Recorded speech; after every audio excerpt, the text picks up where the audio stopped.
U.S. officials say they are in the process of releasing monkeypox vaccines from the nation's stockpile for people at high risk to the virus. The one confirmed case in the U.S. is a male patient at a hospital in Massachusetts. The CDC is tracking approximately 200 people that have been in contact with him. The agency says there are at least 4 other suspected monkeypox cases across the country. They do include one individual from New York City, one from Florida, and 2 from Utah. So joining us now is Dr. Céline Gounder. She's an editor-at-large for public health for the Kaiser Family Foundation's Kaiser Health News.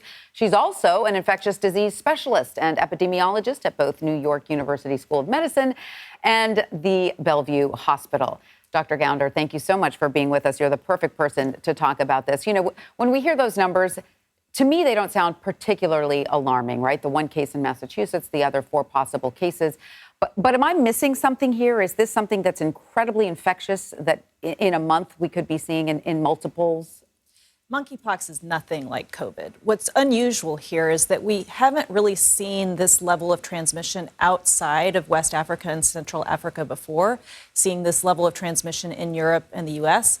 And what could be problematic is if you see spill back over from humans into animals, then the virus could become more entrenched, whether that's in the U.S. or Europe. Oh, interesting. And so how are they monitoring whether that happens? Because it seems to me they are looking at human contact, but not necessarily animal to human contact. It's a great question. And I think that's something that we do need to keep an eye on, that public health departments should be keeping track of.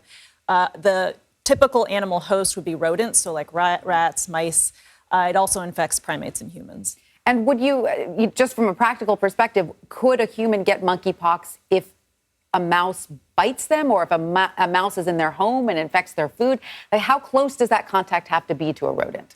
Yeah, theoretically, if you're in close contact with a rodent, and that's probably how much of this transmission is occurring, where people are living in lower hygiene situations, poor housing in some of these poorer countries in Africa. Well, it's good to know because, you know, even people here in the U.S. have mice, right? So we had to deal with that for a little bit as well. So these vaccines that the U.S. is preparing, are they getting ready to distribute them or they're just holding them in a stockpile just in case? Tell us more about that. So the way smallpox was eradicated, so smallpox and monkeypox are closely related cousins. The way smallpox was eradicated was not through mass vaccination of everybody, but what we call ring vaccination, where you identify who has monkeypox, or in the old days, smallpox, who's been in contact with them, and you vaccinate all those people who've been in contact, not the general public. So why not just vaccinate the general public, right? Why not just say, hey, if you want a vaccine, it's available?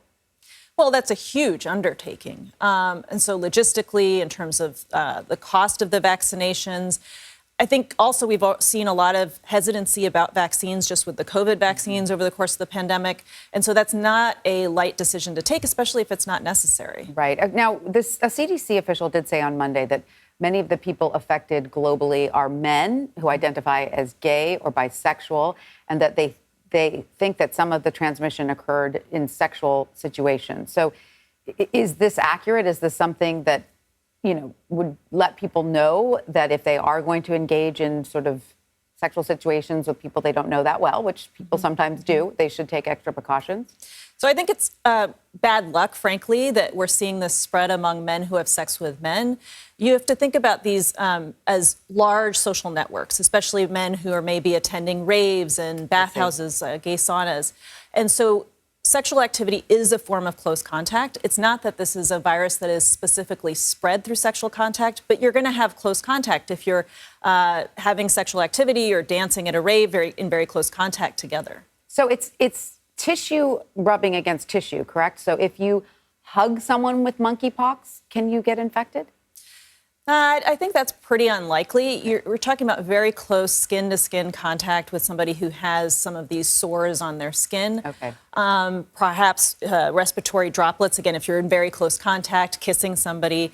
I think big picture, if you're sick, you probably shouldn't be having close contact with other people. And if you see somebody who's really sick, has fevers, chills, or rash, you probably don't want to have close contact with them. And finally, if you are infected, how do you know whether you have the chickenpox or the monkeypox or it's just a virus? There's no way to know without seeing a doctor and having that tested. But if you do have a rash on your palms and soles, there are very few other infections that can cause that. So that would definitely be a cause for concern. All fantastic information. Dr. Céline Gounder, thank you so much. We appreciate it.